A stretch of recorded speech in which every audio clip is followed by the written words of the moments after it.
Anasema Imam rahimahullah katika kuelezea maana ya ukweli na uongo, anasema as-sidqu, ukweli, huwa al-ikhbaru 'ani ash-shay'i, ni kukielezea kitu, ni kukitolea habari kitu, ala ma huwa alayhi, vile kilivyo katika uhalisia wake. Hii ndio maana ya ukweli.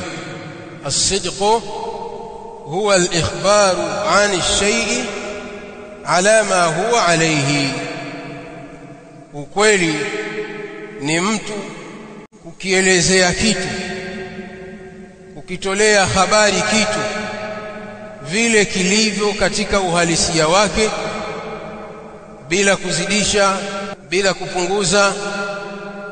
Hii ndio maana ya as-sidq.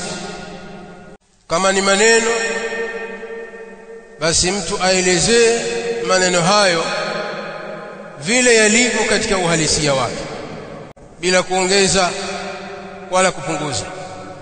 Kadhalika wal-kadhib, akasema na uongo, huwa al-ikhbaru 'ani ash-shay'i bi khilafi ma huwa alayhi. Na uongo ni mtu kukitolea habari kitu, ni kukielezea kitu tofauti na vile kilivyo katika uhalisia wake. Hadha huwa al-kadhib. Hii ndio maana ya uongo.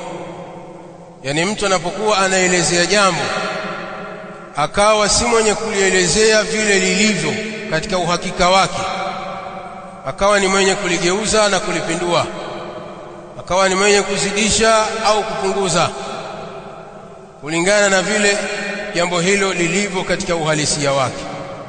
Hadha huwa maana al-kadhib, al-ikhbaru 'ani shay' bi khilafi ma huwa alayhi.